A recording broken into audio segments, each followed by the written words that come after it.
آج سیریز میں جو کہانی میں آپ کے لیے لے کر آئی ہوں اس کا عنوان ہے میں ہار گئی ہوں۔ میری عمر کا 1 منٹ ایک دن کے برابر ہوتا ہے۔ سزا کے لمحے بہت طویل ہوا کرتے ہیں۔ میں ایسے گناہوں کی سزا بھگت رہی ہوں جن میں کچھ گناہ میرے ہیں، باقی میرے ماں باپ کے۔ میری وہ بہن خوش نصیب ہے جو اچھے وقت بیاہی گئی۔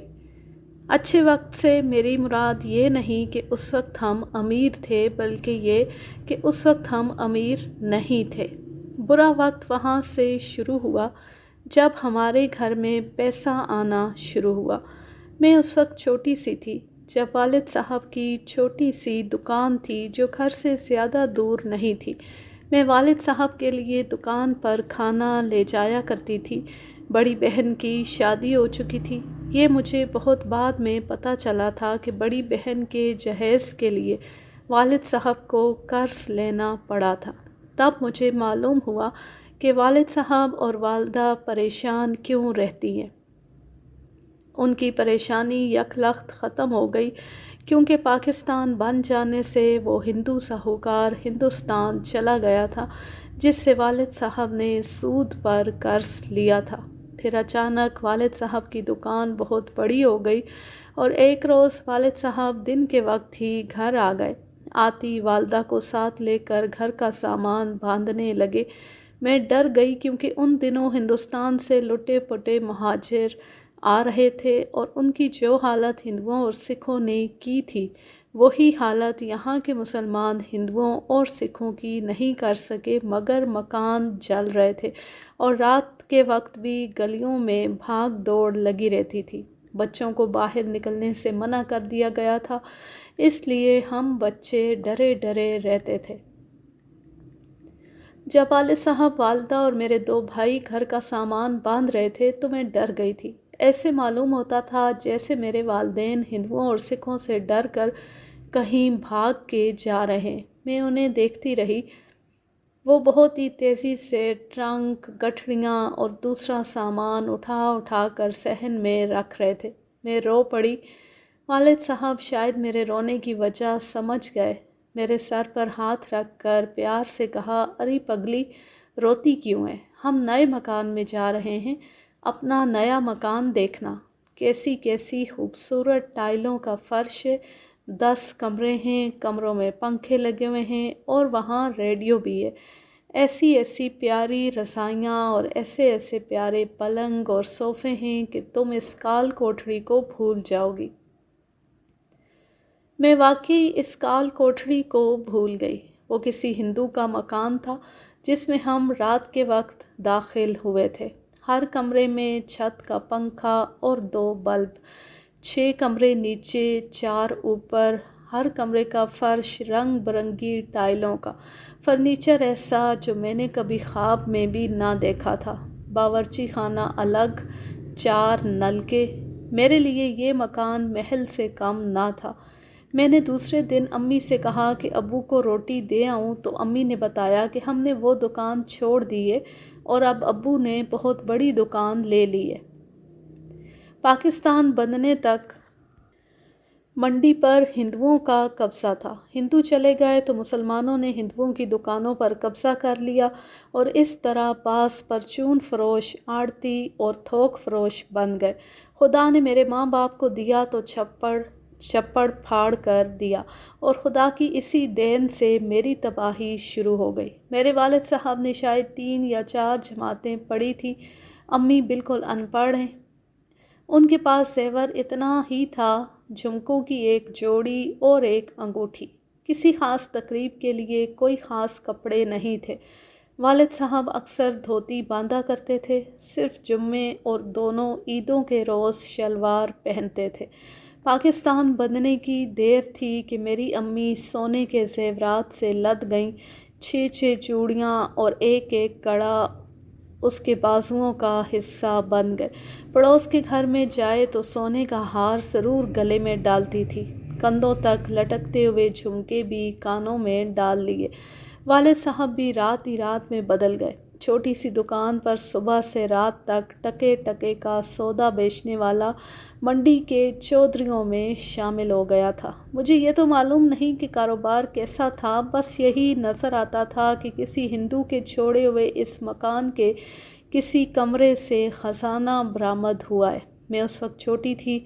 گھر کا یہ انقلاب بہت اچھا لگتا تھا۔ اب جب کہ میں اس انقلاب کی بھینٹ چڑھ گئی ہوں تو وہ وقت یاد آنے لگا ہے۔ میرے ماں باپ غربت میں اچھے بھلے تھے۔ روز بروز خدا جو دیتا تھا اور جتنا دیتا تھا صبر اور شکر سے کھاتے تھے، اور جب خدا نے دولت کا ڈھیر لگا دیا، محل جیسا مکان دے دیا اور چھوٹی سی دکان آڑت کا گودام بن گئی تو گھر کا قدرتی پن ختم ہو گیا۔ امیروں کی طرح مصنوعی حرکتیں اور اداکاری شروع ہو گئی۔ میرے ماں باپ امیروں کے گھر تو پیدا نہیں ہوئے تھے۔ دونوں تنگ اور تاریک محلوں میں پرانی طرز کے چھوٹے چھوٹے مکانوں میں پیدا ہوئے، گندی گلیوں میں کھیلے، ننگی گالیاں بکتے بڑے ہوئے۔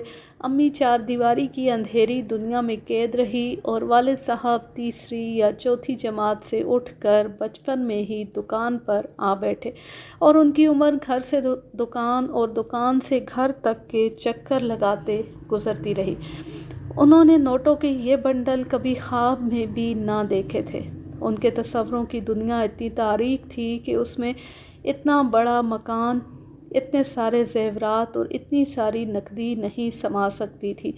چھوٹے سے برتن میں مٹکے جتنا پانی ڈال دیا گیا تو پانی بہہ نکلا۔ میرے والدین اب اپنے آپ کو غریب نہیں کہنا چاہتے تھے، مگر ان کا ذہن ابھی تک بدبودار گلیوں والے محلے کے چھوٹے سے مکان میں قید تھا۔ ہماری برادری ابھی تک غریب تھی، کیونکہ جب ہندو اور سکھ یہاں سے بھاگے تو برادری گھروں میں سوئی رہی تھی۔ میرے والد صاحب تیز نکلے اور اپنی دنیا بدل لی۔ میرے ماں باپ نے برادری کے ساتھ، جس میں چچے، تائے، ماموں اور خالو جیسے قریبی رشتہ دار بھی ہیں، اس قسم کا سلوک شروع کر دیا جیسے برادری کا ہر ایک فرد اور گھرانہ ان کی مدد کا محتاج ہے۔ کسی کے گھر ماتم بیاہ ہوتا تو والد صاحب بادشاہوں کی طرح وہاں جاتے، گردن کو بے تکے طریقے سے اکڑا کر گھر والوں سے کہتے، اس موقع پر تمہیں پیسوں کی ضرورت ہوگی، مجھ سے لے لینا، اور یہ کہہ کر وہ نوٹوں کی گڈی جیب سے نکال کر آگے کر دیتے۔ ایک بار برادری کے ایک گھر میں شادی تھی، ہم سب گئے۔ والد صاحب نے گھر والوں کو حاکموں اور دانشمندوں کی طرح کہا، تم لوگ اتنی شوبازی نہ کرو، غریب لوگ ہیں، اپنی حیثیت سے بڑھ کر خرچ نہ کرو۔ گھر کا ایک بوڑھا برداشت نہ کر سکا۔ اس نے والد صاحب سے کہا، ارے تو کون سے شہنشاہ کے گھر پیدا ہوا تھا؟ ڈنڈی مارتے مارتے ہندو کی دولت سے امیر بن گیا۔ خبردار، میرے سامنے گردن اونچی نہ کرنا۔ برادری کے کچھ اور لوگ بھی بول پڑے۔ سب نے میرے والد صاحب کو برا بھلا کہا اور انہیں جتایا کہ لوٹی ہوئی دولت سے انسان کی اصلیت نہیں بدل سکتی۔ اس پر خاصی ترش کلامی ہوئی، جس کے نتیجے میں برادری کے ساتھ ہمارے تعلقات کشیدہ ہو گئے۔ برادری کو امی کی یہ حرکت بہت بری لگتی تھی کہ ماتم پر بھی جائے تو بھڑکیلے کپڑے اور سارا زیور پہن کر جایا کرتی تھی۔ ململ کا میلا سا دوپٹہ اوڑھنے والی عورت اب ریشمی دوپٹے کے بغیر باہر نہیں نکلتی تھی۔ یہ نمائش صرف کپڑوں اور زیورات تک محدود نہیں تھی، امی نے میک اپ بھی شروع کر دیا تھا۔ پاؤڈر اس طرح لگاتی تھی کہ ابرو بھی سفید کر لیتی تھی، اور لپسٹک ہونٹوں کے کونوں سے باہر چلی جاتی تھی۔ بچپن میں تو مجھے امی کا یہ بہروپ بہت اچھا لگتا تھا، مگر اب یاد آتا ہے تو کبھی ہنسی آ جاتی ہے، کبھی رونا۔ مجھے مزہ تو اس سے آتا تھا کہ امی میرا بھی چہرہ سرخی اور لپسٹک سے رنگ دیا کرتی تھی، اور مجھے اکثر کہا کرتی تھی، دیکھو بیٹی، غریبوں کے بچوں کے ساتھ نہ کھیلا کرو، ہم امیر لوگ ہیں۔ میں سمجھ بیٹھی تھی کہ امیری کی نمائش میک اپ سے کی جاتی ہے اور غریبوں سے نفرت کر کے۔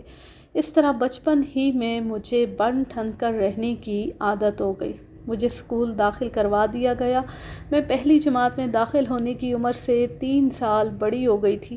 اسکول میں میرا رویہ وہی تھا جو امی نے بتایا تھا، بن ٹھن کر رہو اور امیروں کی طرح اداکاری کرو۔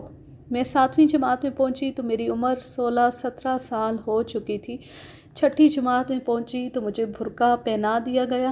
ایک طرف تو ہمارے ٹھاٹھ امیرانہ تھے جس کا اظہار گہرے میک اپ، زیورات اور بناوٹی سی قسم کی باتوں سے ہوتا تھا، دوسری طرف پردے کی کڑی پابندی تھی۔ والد صاحب امیر تو ہو گئے تھے اور اپنی اصلیت بھی فراموش کر بیٹھے تھے، لیکن پردے کے بھی پابند تھے، جس کی وجہ صرف یہ تھی کہ لوگ یہ نہ کہیں کہ پیسہ دیکھ کر آوارہ ہو گئے۔ اس پابندی کا مذہب کے ساتھ کوئی تعلق نہ تھا، بلکہ والد صاحب نے اسے عزت اور آبرو کا مسئلہ بنا رکھا تھا۔ میں نے میٹرک پاس کر لیا تو تعلیم کا سلسلہ ختم ہو گیا۔ میرے ماں باپ کے پیش نظر تعلیم نہیں تھی، وہ تو صرف برادری والوں کو دکھانا چاہتے تھے کہ ہماری بیٹی 10 جماعت پاس ہے اور ہمارا درجہ برادری سے بہت بلند ہے۔ مجھے گھر بٹھا لیا گیا، مگر مجھے نمائش کی جو عادت ڈال دی گئی تھی اس سے مجھے چار دیواری کی قید میں گھٹن محسوس ہوتی تھی۔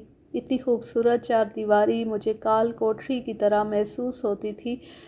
بس ایک ہی جنون تھا کہ میک اپ کروں اور بن ٹھن کر گھر گھر پھروں۔ ہم جس قسم کے محلے میں رہتے ہیں وہ آپ نے دیکھے ہوں گے، بلکہ آپ ایسی محلوں میں رہتے ہوں گے۔ اس گھٹی گھٹی دنیا میں لڑکیاں باہر کے مردوں سے نہیں مل سکتی، نہ بڑے ہو کر کہیں باہر نکل کر مردوں سے دوستی کی جرأت کرتی ہیں۔ اسی کو ہم لوگ پردہ کہتے ہیں۔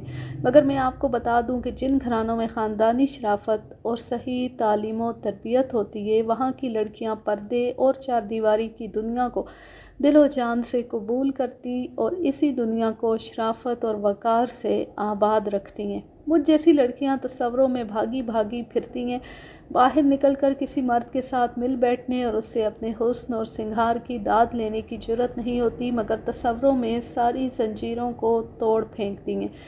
میری حالت ایسی تھی اور اس حالت کو میری امی نے اس طرح اور زیادہ بگاڑ دیا تھا کہ جوں جوں میں قدرتی طور پر جوان ہوتی جا رہی تھی، میری امی مصنوعی طور پر مجھ سے زیادہ جوان نظر آنے کی کوشش کر رہی تھی۔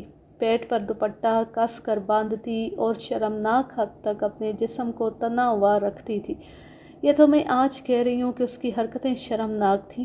اس وقت جب کہ یہی کچھ میرے دل و دماغ پر سوار تھا، مجھے امی کی ہر بات اور جوان بننے کی ہر کوشش بہت اچھی لگتی تھی۔ میرا بہنوئی کبھی کبھی ہمارے ہاں آتا اور چند دن ہمارے ساتھ رہتا تھا۔ ان دنوں میری امی صرف میک اپ ہی نہیں کرتی بلکہ میرے بہنوئی کے ساتھ بے حیائی کی حد تک بے تکلفی کے مظاہرے کرتی تھی۔ اسے شاید یہ خیال تھا کہ جوان آدمی کے ساتھ چونچلے کر کے اپنی گئی گزری جوانی واپس آ جاتی ہے۔ امی کی دیکھا دیکھی میں نے بھی اپنے بہنوئی کے ساتھ کھلنا شروع کر دیا اور وہ بھی مجھ میں دلچسپی لینے لگا۔ پہلے وہ کبھی کبھار ہمارے ہاں آیا کرتا تھا، پھر تھوڑے تھوڑے وقفے بعد زیادہ دنوں کے لیے آنے لگا۔ اس کے بعد جو کچھ ہوا آپ اسے سچ نہیں مانیں گے، کیونکہ ماں اپنی بیٹی کی رقیب نہیں ہو سکتی، مگر یہ انہونی میرے ساتھ ہوئی۔ میں بہنوئی کے پاس بیٹھی ہنس کھیل رہی ہوتی تو امی مجھے کسی نہ کسی بہانے اٹھا دیتی اور خوب گہرا میک اپ کیے میرے بہنوئی کے پاس بیٹھ جاتی۔ پھر میں نے یہ دیکھا کہ جب بہنوئی ہمارے ہاں آتا تو امی میرے ساتھ کھچی کھچی رہتی، بات بات پر نکتہ چینی، بلا وجہ ڈانٹ ٹپٹ۔ میں صرف امی کو مجرم نہیں سمجھتی تھی، میں بھی مجرم تھی۔ ہمارے اخلاق کی تو بنیاد ہی کوئی نہیں تھی، اگر کوئی بنیاد تھی تو وہ شو بازی یعنی نمود و نمائش تھی۔ وہ میری بہن کا خاوند تھا جسے ماں بیٹی گمراہ کر رہی تھی۔ آخر میری بہن کو شک گزرا کہ اس کا خاوند آئے دن ہمارے ہاں کیوں آتا ہے۔ سنا ہے کہ ان کا آپس میں جھگڑا بھی ہو گیا تھا۔ یہ شاید ان کی ازدواجی زندگی کا پہلا جھگڑا تھا۔ میں جھگڑے کی وجہ جانتی تھی۔ بہنوئی نے ہمارے گھر آنا چھوڑ دیا اور بہن بھی ہم سے دور ہٹنے لگی، مگر بہنوئی مجھ پر عجیب سا اثر چھوڑ گیا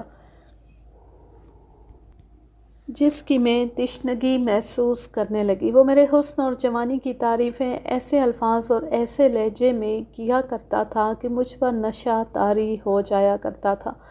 ہمیں اس سے آگے بڑھنے کا موقع کبھی نہیں ملا تھا۔ بہنوئی نے تو ہمارے ہاں آنا چھوڑ دیا، لیکن میں آپے سے باہر ہو گئی۔ باہر تو میں جا نہیں سکتی تھی۔ میری ساری دنیا محلے تک محدود تھی یا ریڈیو سے فلمی گانے سنتے وقت گزرتا تھا۔ میرے کردار کی کھوکھلی عمارت ان گانوں کے اشتعال انگیز الفاظ سے سجی رہتی۔ اور دل چار دیواری کے پنجرے کو توڑ کر اڑ جانے کے لیے تڑپتا رہتا تھا۔ یہ حقیقت مجھ پر بہت بعد میں کھلی کہ میں خوبصورت لڑکی نہیں ہوں، اب تو لڑکی بھی نہیں رہی، عورت بن گئی ہوں۔ میرا رنگ ہلکا سانولا ہے، غور سے دیکھو تو ایک آنکھ ذرا سی ٹیڑھی ہے۔ نقش و نگار ایسے برے بھی نہیں، مگر نوجوانی میں ان کی جو کشش تھی وہ ختم ہو گئی ہے۔ سامنے کے دو دانت ذرا ٹیڑھے ہیں۔ میرا حسن دراصل لپسٹک، سرخی اور پاؤڈر تھا، یا یہ کہ میں جوان تھی۔ چار دیواری کی دنیا سے بھاگ کر میں کہاں جاتی؟ فرار کا صرف ایک راستہ تھا اور وہ تھا سیڑھیاں۔ میں سیڑھیاں پھلانگتی چھت پر چلی جاتی۔ وہاں سے مجھے دوسرے مکانوں کی چھتوں، فصیلوں اور ممٹیوں کے سوا اور کچھ نظر نہ آتا۔ ہمارا یہ نیا مکان محلے کے دوسرے مکانوں سے ملا ہوا تھا۔ دوسری چھتوں پر بچے پتنگ اڑاتے نظر آتے تھے اور ان بچوں میں دو چار مرد بھی نظر آ جایا کرتے تھے۔ میں شادی کی عمر سے آگے نکلی جا رہی تھی، لیکن میرے رشتے کے لیے کوئی پیغام نہیں آتا تھا۔ میں اپنی زبان سے ماں باپ کو کہہ نہیں سکتی تھی کہ مجھے کسی سے بیاہ دو جو میرے حسن اور جوانی کی تعریفیں کیا کرے۔ محلے میں میری سہیلیاں بھی تھیں، جن میں سے دو میری ہمراز تھیں۔ ان سے پتہ چلا کہ برادری کا کوئی گھرانہ میرے رشتے کا خواہش مند نہیں۔ بیٹوں والے جب اپنے سامنے برادری کی لڑکیوں کی فہرست رکھتے تھے تو اس میں میرا نام بھی ہوتا تھا، مگر میرے نام پر لکیر پھیر دی جاتی تھی۔ اس کی وجہ یہ تھی کہ میرے ماں باپ، خصوصاً امی، مصنوعی سی باتوں اور سفلوں کی طرح اپنے زیورات، اتنے بڑے گھر اور عمارت کا تذکرہ کرتی رہتی تھیں۔ چنانچہ برادری نے فیصلہ دے دیا تھا کہ ایسی ماں کی بیٹی بھی ایسی ہی ہوگی۔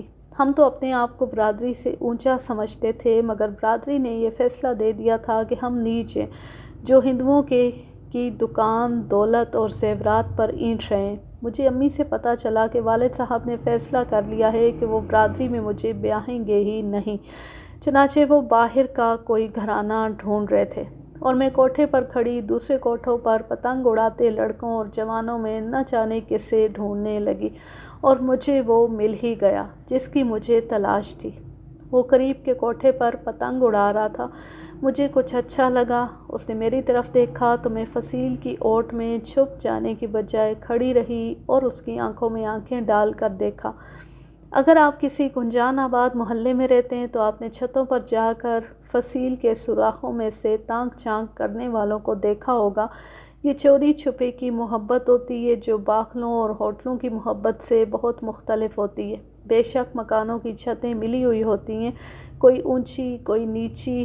بیت الخلاء چھتوں پر ہوتے ہیں، اور آج کل کے ہیر رانجھوں کو بار بار بیت الخلاء میں جانے کی ضرورت محسوس ہوتی ہے۔ لڑکی کپڑے دھوتی ہے تو صحن میں پھیلانے کی بجائے چھت پر جا کر پھیلاتی ہے، اور بار بار چھت پر جا کر دیکھتی ہے کہ کپڑے ہوا سے اڑ تو نہیں گئے۔ یہ ایک چپ چاپ سی محبت ہوتی ہے۔ ایسی محبت میں نے بھی کی، اور یہ کامیاب محبت تھی۔ کامیاب اس لحاظ سے کہ ہم پکڑے نہیں گئے۔ دن کے وقت ملنا ناممکن تھا۔ رات کو جب امی اور ابا کے خراٹے عروج پر ہوتے تو میں دبے پاؤں چھت پر چلی جاتی۔ وہ دو مکانوں کی چھتوں اور فصیلوں کو پھلانگتا ہماری چھت پر آ جاتا۔ یہ اس کی بہت بڑی قربانی تھی۔ سوہنی کے لیے دریائے چناب عبور کر کے مہیوال تک پہنچنا مشکل نہیں تھا، کیونکہ رات کے وقت دریا پر کوئی دیکھنے والا نہیں ہوتا تھا، اور سونی گھڑے پر تیر کر جاتی تھی۔ کسی محلے میں رہنے والی جان سکتے ہیں کہ کسی مکان کی چھت پر سے رات کے وقت گزرنا اور فصیلیں پھلانگنا کتنا خطرناک کام ہے۔ کوئی پکڑ لے تو سارا محلہ اکٹھا کر کے اسے تھانے پہنچا دے۔ آدھی رات کے وقت چور کے سوا اور کون فصیلیں پھلانگتا ہے؟ اس کی اس دلیری سے میں اتنی متاثر ہوئی کہ اسے دنیا بھر کا بہادر آدمی سمجھ کر اپنا آپ اس کے حوالے کر دیا۔ کھوکھلے ماں باپ کی کھوکھلے کردار کی لڑکی کے لیے یہ بہت بڑا اعزاز تھا کہ ایک آدمی اپنی جان اور خاندان کی عزت کو خطرے میں ڈال کر اس کی پوجا کرنے آتا تھا، اور اسے اپنی باتوں اور حرکتوں سے یقین دلاتا تھا کہ سارے جہان میں تم جیسی حسین لڑکی کوئی نہیں۔ میرے دل میں یہ آدمی دنیا کے مردوں میں عظیم ترین آدمی تھا۔ ایک رات امی نے مجھے چارپائی سے غائب پایا تو مجھے ڈھونڈتی ڈھونڈتی کوٹھے پر پہنچی۔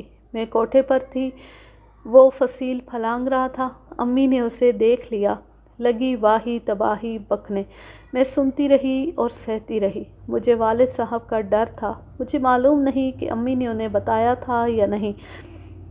انہوں نے مجھے کچھ بھی نہ کہا۔ کوئی 10 روز بعد امی نے مجھے بتایا کہ میرا رشتہ طے کر دیا گیا ہے اور شادی کی تاریخ بھی مقرر ہو گئی ہے۔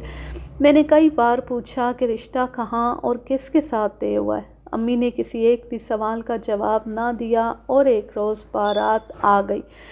شادی بڑی دھوم دھام سے ہوئی۔ ماں باپ نے جہیز کی صورت میں اپنی امیری کا پورا ثبوت دیا۔ لوگ انگلیاں دانتوں تلے دبا کر میرا جہیز دیکھتے تھے۔ صرف میں تھی جسے اس جہیز سے نفرت تھی۔ میرے خواب چکنا چور ہو گئے تھے۔ میں جسے چاہتی تھی اس سے عمر بھر کا ساتھ نبھانے کی قسم کھائی تھی۔ اس نے بھی کہا تھا کہ وہ میرے سوا کسی اور لڑکی کو اپنے گھر میں نہیں بسائے گا۔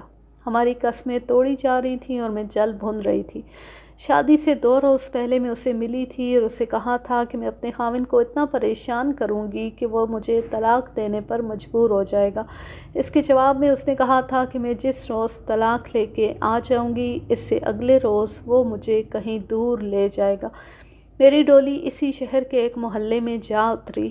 میرا دل دھک دھک کر رہا تھا اور میں سوچ رہی تھی کہ وہ کون بد نصیب ہوگا جو میرا خاوند ہوگا۔ آخر وہ میرے سامنے آ گیا۔ وہ خاصا خوبرو آدمی تھا۔ شکل و صورت اور قد بد کے لحاظ سے اس میں کوئی نقص نہیں تھا۔ اس میں جو نقص تھا وہ تھوڑے دنوں بعد ظاہر ہو گیا۔ وہ یہ تھا کہ وہ بھلا مانس سا آدمی تھا جو میری کسی چیز کی تعریف نہیں کرتا تھا۔ جس طرح میرا چاہنے والا پیارے پیارے لفظوں میں مجھے محبت کا یقین دلایا کرتا تھا، اس طرح میرے خاوند نے ایک لفظ بھی نہ بولا۔ مجھے وہ بدو سا لگتا تھا۔ دوسرا یہ ہوا کہ یہ گھرانہ ہماری طرح امیر نہیں تھا۔ میری ساس اور سسر بوڑھے تھے۔ میرا خاوند مجھے لیکچر دیتا تھا کہ میں ان کی خدمت کیا کروں۔ وہ خود میری بہت خدمت کیا کرتا تھا، میرے اشاروں پر ناچتا تھا اور تنخواہ اپنے ماں باپ کو دیا کرتا تھا۔ اس کی سادگی مجھے ایک آنکھ نہیں بھاتی تھی۔ میں خود سر ہونے لگی۔ میرا خاوند میرا غلام بن گیا۔ اس کے ماں باپ کی تو میں ذرا بھر پرواہ نہیں کرتی تھی۔ میرا سسر نماز روزے کا پابند تھا۔ ایک روز مجھے کہنے لگا کہ بیٹا، ہر وقت سرخی پاؤڈر اچھا نہیں لگتا۔ میں نے تمہیں کبھی قرآن پڑھتے نہیں دیکھا، نماز پڑھتے نہیں دیکھا، کبھی کبھی خدا کو بھی یاد کر لیا کرو۔ مجھے غصہ آ گیا جو میں نے رات کو اپنے خاوند پر نکالا اور اسے کہا کہ نہ میں مولویوں کے گھر پیدا ہوئی ہوں، نہ مولویوں کے گھر خوش رہ سکتی ہوں۔ اگر ماں باپ کی خدمت کرانی ہے تو نوکر یا نوکرانی رکھ لو۔ میں اپنے ماں باپ سے پیسے لا کر اسے تنخواہ دے دیا کروں گی۔ میرے خاوند نے غلاموں کی طرح مجھ سے معافی مانگی، پھر التجا کی کہ میں اس کے بوڑھے ماں باپ کا خیال رکھوں، مگر میں نے کبھی بھولے سے بھی ان کا خیال نہ رکھا۔ جو دن گزرتے جا رہے تھے، خاوند میرے آگے بچھتا چلا جا رہا تھا اور میں اس کی گردن پر سوار ہوتی جا رہی تھی۔ میں اٹھتے بیٹھتے ان لوگوں پر اپنے ماں باپ کی امیری کی اور اپنے جہیز کی دھونس جماتی تھی۔ یہ لوگ بالکل امیر نہیں تھے۔ میرے خاوند کی واجبی سی تنخواہ تھی جس پر گھر کا گزارا چلتا تھا۔ شروع میں مجھے حیرت ہوئی کہ میرے ماں باپ نے مجھے اس گھر میں کیوں بیاہ دیا ہے۔ کچھ عرصے بعد راز کھلا کہ ماں نے مجھے اس آدمی سے ملتے پکڑ لیا تھا، اس لیے وہ ناک بچانے کی خاطر مجھے بہت جلد ڈولی میں بٹھا کر رخصت کر دینا چاہتی تھی۔ چنانچہ کسی کی سفارش سے میرا رشتہ سوچے سمجھے بغیر اس گھرانے کو دے دیا گیا تھا۔ میں 3-4 روز سسرال رہتی اور 10-12 روز میکے میں گزارتی۔ ماں باپ کو میں جھوٹ موٹ کی کہانیاں سناتی کہ میں سسرال میں بہت تنگ ہوں، خاوند آوارہ ہے اور ساس سسر مجھ پر بے جا سختیاں کرتے ہیں۔ میں اپنے ماں باپ کو خوب بھڑکاتی اور وہ بھڑک اٹھتے۔ میں جتنے دن میکے رہتی زیادہ وقت کوٹھے پر گزرتا اور موقع ملے تو رات کو بھی کوٹھے پر چلی جاتی۔ اس آدمی کے مقابلے میں میرا خاوند بھربھری مٹی کا بت تھا۔ شادی ہوئے ابھی 7-8 مہینے گزرے تھے کہ میں نے خاوند سے بلا وجہ لڑائی مول لے لی اور روٹھ کر میکے آ گئی۔ خاوند سے کہہ آئی کہ اب واپس نہیں آؤں گی۔ دوسرے دن خاوند آ گیا۔ میرے والد صاحب اور امی نے اسے بہت ڈانٹا اور کہا کہ تم ہماری بچی کو نوکرانی سمجھتے ہو، یہ گھر کے کام کاج کی عادی نہیں، سونے چاندی میں پلی ہے، وغیرہ وغیرہ۔ خاوند مجھ سے ملا تو میں نے اسے صاف کہہ دیا کہ میں واپس نہیں جاؤں گی۔ یقین کیجئے اس نے میرے آگے ہاتھ جوڑے، میرے پاؤں چھو لیے۔ مجھے آج خیال آتا ہے کہ خاوند تو مجازی خدا ہوتا ہے، مگر اس وقت جب میرے دماغ میں کوئی اور جنون سمایا ہوا تھا، مجھے لطف آ رہا تھا کہ ایک آدمی میرے پاؤں چھو رہا ہے۔ وہ بزدل آدمی تھا، مجھے اس سے نفرت ہو گئی تھی۔ تھوڑے دنوں بعد اس کا باپ 3-4 بزرگوں کو ساتھ لے کر آیا تو میرے والد صاحب نے مجھے ان کے ساتھ بھیج دیا۔ میں نے رات کے وقت خاوند سے کہا، تم مرد نہیں ہو، مجھے ایسے مرد کی ضرورت ہے جس کے میں پاؤں چھوؤں۔ خاوند کی سادگی اور بزدلی کی وجہ سے میں شیر ہو گئی تھی۔ میں نے اسے بلا جھجک کہہ دیا کہ میں ایک آدمی کو چاہتی ہوں، بہتر ہے کہ مجھے طلاق دے دو۔ میرے خاوند نے کہا، ابھی اٹھو، اور وہ یک لخت بدل گیا۔ میں کچھ دبک گئی۔ اس نے مجھے بازو سے پکڑا اور پھر کہا، ابھی اٹھو۔ میں اٹھ کھڑی ہوئی۔ وہ خود ہی میرا برقع لے آیا اور میرے کندھے پر پھینک کر کہا، چلو۔ وہ مجھے باہر لے آیا، تانگے میں بٹھایا اور تانگا میرے ماں باپ کے گھر کی گلی کے سامنے جا رکا۔ ہم اپنے گھر میں داخل ہوئے تو امی اور میرے والد صاحب ہمیں دیکھ کر حیران ہو گئے کہ ہم اس وقت کیوں آئے ہیں۔ میرے خاوند نے مجھے بازو سے پکڑا اور زور سے جھٹکا دے کر مجھے والد صاحب کی طرف دھکا دیا۔ میں والد صاحب کے پلنگ پر جا پڑی۔ خاوند نے مردوں کی طرح دبدبے سے کہا، تمہاری بیٹی کسی اور کو چاہتی ہے اور آج اس نے مجھ سے طلاق مانگی ہے۔ یہ رہی تمہاری بیٹی، میں اسے نہیں بساؤں گا اور طلاق بھی نہیں دوں گا۔ میں دیکھتا ہوں تمہاری دولت میرا کیا بگاڑتی ہے۔ میری امی اور والد صاحب حیران و ششدر اسے دیکھتے رہے اور وہ چلا گیا۔ میں نے اپنے ماں باپ کو سسرال اور خاوند کے خلاف جھوٹے الزام لگا کر خوب بھڑکایا اور دل میں خوش ہونے لگی کہ اب اپنی مرضی کے آدمی سے شادی کر لوں گی۔ ماں باپ نے بھی فیصلہ دیا کہ مجھے سسرال نہیں بھیجیں گے۔ انہیں اپنی دولت پر گھمنڈ تھا اور مجھے اپنے چاہنے والے پر ناز تھا۔ میں نے کوٹھے کا رومان نئے ولولوں سے شروع کر دیا۔ 5-6 مہینے گزر گئے، نہ میرے سسرال سے کوئی مجھے لینے آیا، نہ ہماری طرف سے کوئی سمجھوتے کے لیے گیا۔ میں نے اپنے ماں باپ کو خوب بھڑکا رکھا تھا۔ میں چونکہ اب شادی شدہ تھی، اس لیے میرے لیے باہر نکلنے کی پابندیاں ختم ہو گئی تھیں۔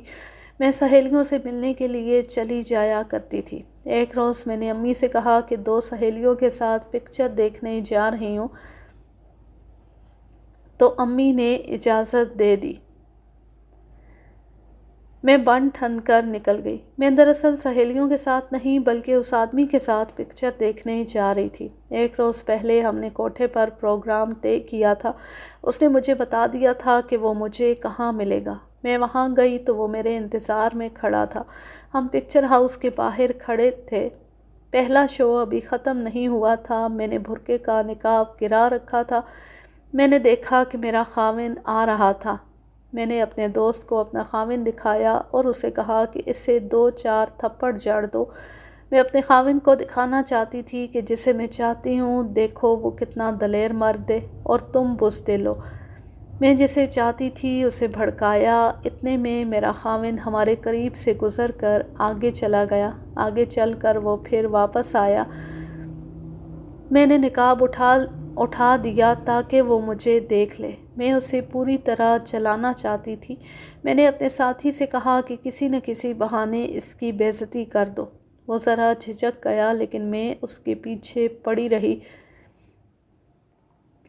جب میرا خاوند قریب آیا تو میرے دوست نے آگے ہو کر اسے کہا، اوئے تمہیں شرم نہیں آتی؟ بار بار ادھر دیکھتے ہو، آنکھیں نکال لوں گا۔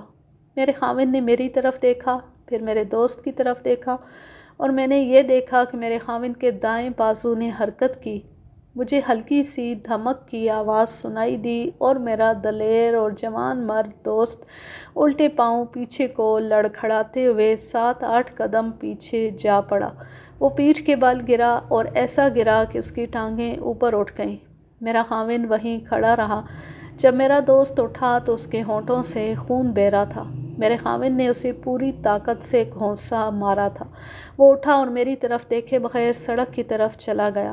میرا خیال تھا کہ وہ کہیں سے ڈنڈا، چھری یا چاقو لینے گیا ہے اور واپس آ کر میرے خاوند کو قتل کر دے گا، مگر وہ ایسا گیا کہ واپس نہ آیا۔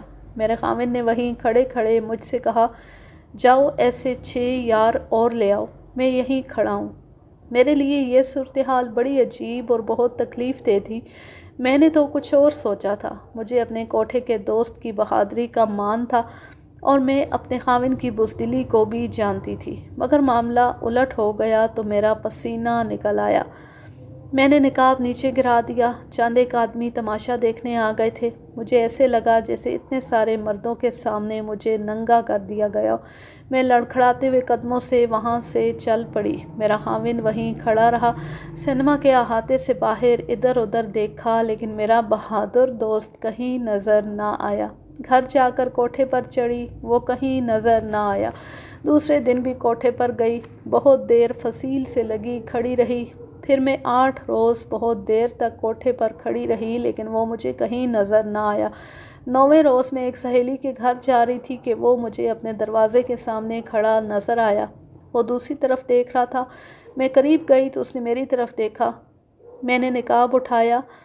اس کا اوپر والا ہونٹ ناک کے نیچے سے کٹا ہوا تھا اور دونوں ہونٹ ابھی تک تھوڑے سے سوجے ہوئے تھے۔ اس نے مجھے دیکھا تو گھبرا گیا، یک لخت گھوما اور اتنی تیزی سے اندر چلا گیا جیسے میں بھی اپنے خاوند کی طرح اس کے منہ پر گھونسا دے ماروں گی۔ میرا دماغ چکرا گیا اور اس چکر میں مجھے 2 آدمی گھومتے نظر آنے لگے، ایک دلیر، دوسرا بزدل، مگر مجھے پتہ نہیں چل رہا تھا کہ دلیر کون اور بزدل کون ہے۔ ایک کی باتوں میں اتنی کشش تھی کہ میں نے اپنی آبرو بھی قربان کر دی۔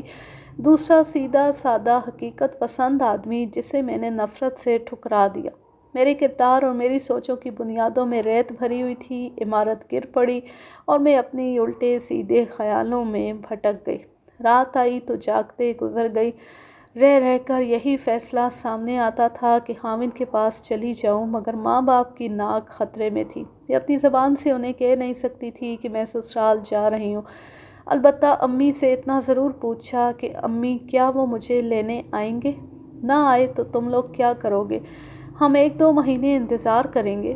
وہ اگر چپ رہے تو ہم دعویٰ دائر کر دیں گے کہ تمہیں طلاق دے کر پورا حق مہر ادا کریں یا ماہوار خرچہ دیں، جو 100 روپیہ لکھوایا گیا تھا۔ امی نے گردن تان کر کہا، ان کمبختوں کے پاس ہے ہی کیا جس سے مقدمہ لڑیں گے؟ ہم 6000 کا وکیل کھڑا کریں گے اور پیسے کے زور سے مقدمہ جیت لیں گے۔ مردود ساری عمر یاد کریں گے کہ کن بادشاہوں سے ٹکر لے بیٹھے تھے۔ والد صاحب کے ارادے بھی ایسے ہی تھے اور میں ان کے ارادوں اور اپنے جذبات کے جھمیلوں میں الجھتی چلی گئی۔ حقیقت یہ تھی کہ میں اپنے خاوند کا سامنا نہیں کر سکتی تھی۔ میں نے اسے جو کچھ کہا اور اس کے ساتھ جو سلوک کیا وہ اب انگاروں کی طرح مجھے جلا رہا تھا۔ میں کس منہ سے اس کے سامنے جاتی؟ 6 مہینے گزر گئے۔ میرے والد صاحب نے دیوانی عدالت میں مقدمہ دائر کر دیا اور میرے خاوند کو سمن بھیج کر 2 مہینے بعد کی تاریخ دی گئی۔ مجھے اور میرے ماں باپ کو امید تھی کہ بس پہلی پیشی پر مقدمے کا فیصلہ ہمارے حق میں ہو جائے گا اور ہمیں حق مہر کا 10,000 روپیہ مل جائے گا، مگر پہلی پیشی پر پتہ چلا کہ میرا خاوند عدالت میں آیا ہی نہیں۔ سمن کی تعمیل نہیں ہو سکی۔ اگلی تاریخ 3 ماہ بعد کی دی گئی۔ 3 مہینے 3 سالوں کی طرح گزرے۔ مجھے بھی عدالت جانا پڑتا تھا۔ 3 گھنٹے باہر انتظار کرتے کرتے ہمارے نام پکارے گئے۔ اندر گئے تو جج کے ریڈر نے کہا کہ سمن کی تعمیل نہیں ہوئی، دوسری پارٹی شہر سے باہر گئی ہوئی ہے۔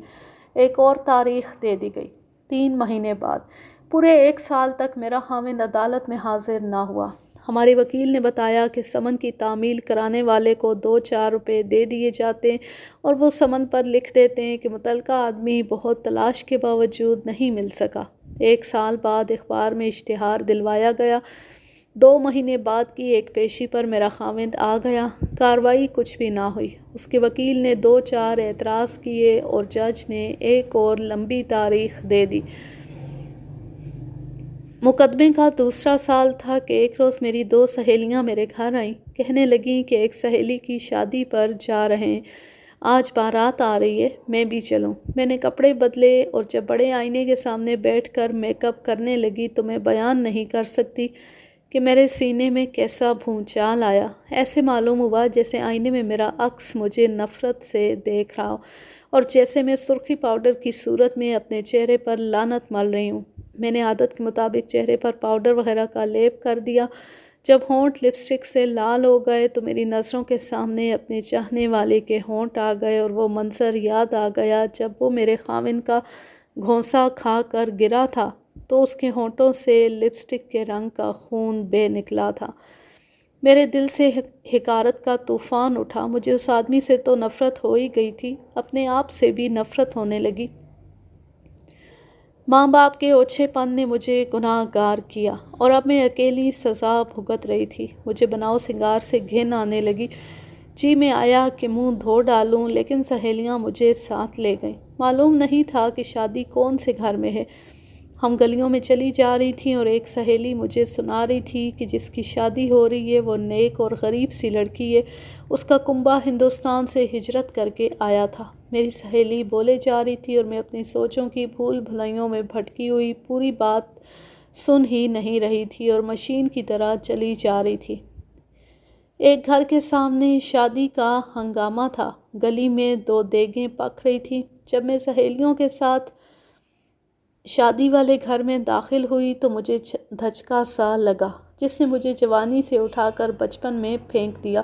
اس گھر کی دیواروں، کواڑوں اور چھتوں نے شاید مجھے پہچان لیا تھا اور مجھ پر اپنا تاثر طاری کر دیا۔ مجھے تھوڑی دیر بعد پتہ چلا کہ میں اسی گھر میں پیدا ہوئی تھی۔ یہ ہمارا مکان تھا جسے خالی کر کے میرے والد صاحب نے ایک ہندو کے مکان پر جا قبضہ جمایا تھا۔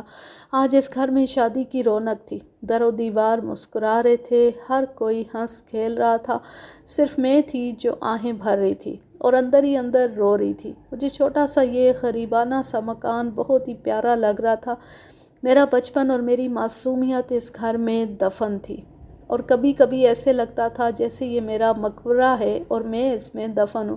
کتنے اچھے تھے وہ دن جب میرے والد صاحب حق حلال کی کماتے اور بڑے پیار سے پیسے گھر لاتے تھے۔ میں اسی گھر سے ان کے لیے چھوٹی سی دکان پر کھانا لے جایا کرتی تھی۔ اگر میں اسی گھر میں جوان ہوتی تو لوگ میرے متعلق بھی یہی کہتے کہ یہ بڑی نیک اور غریب لڑکی ہے۔ میں نے دلہن کو دیکھا، اس کے چہرے پر قدرتی رونق تھی۔ مجھے یاد آیا کہ جب میں دلہن بنی تھی تو میرے چہرے پر ایسی رونق نہیں تھی۔ اگر رونق تھی بھی تو میں نے اسے سرخی پاؤڈر اور کوٹھے کی مجرمانہ محبت تلے چھپا دیا تھا۔ میرے چہرے کی رونق داغدار تھی۔ میں دلہن کے پاس جا بیٹھی تو اس کی کسی سہیلی نے مجھے بتایا کہ لڑکی ہجرت سے پہلے شہزادی ہوا کرتی تھی۔ ہندوستان میں ان کا محل جیسا مکان تھا، امیرانہ ٹھاٹھ سے رہتے تھے۔ یہاں آئے تو سر چھپانے کو یہ جھونپڑا جیسا مکان خالی دیکھا تو اسی میں ڈیرے ڈال دیے۔ لیکن اتنے صبر والے لوگ ہیں کہ اللہ کا شکر ادا کرتے ہیں اور خوش رہتے ہیں۔ میں اسے کیسے بتاؤں کہ اس کنبے کے لیے محل جیسا مکان یہاں بھی موجود تھا، مگر اس میں ہم جھونپڑا نشینوں نے جا ڈیرے ڈالے ہیں۔ یہ تھا تو میرے ماں باپ کا گناہ، لیکن اس کا بوجھ بھی میرے ضمیر پر آن پڑا۔ میں نے وہاں سے بھاگ جانا چاہا، لیکن بھاگنا آسان نہ تھا۔ سہیلیوں نے جکڑ رکھا تھا۔ اتنے میں بارات آ گئی۔ بارات کو کھانا کھلایا گیا، نکاح پڑھا گیا اور شام سے ذرا پہلے دولہے کو اندر لایا گیا۔ دلہن کی سہیلیوں نے اسے کرسی پر بٹھا کر گھیر لیا اور اس کا ناک میں دم کر دیا۔ کسی لڑکی نے اس کے چہرے سے صحرا اٹھا کر پیچھے پھینک دیا۔ جب چہرہ بے نقاب ہوا تو میرا خون کھول اٹھا، آنکھوں تلے اندھیرا چھا گیا اور میں لڑکیوں کے ہجوم سے نکل آئی۔ دولہا کے اوپر والے ہونٹ پر میرے خاوند کے 1.5 سال پرانے گھونسے کا نشان صاف دکھائی دے رہا تھا۔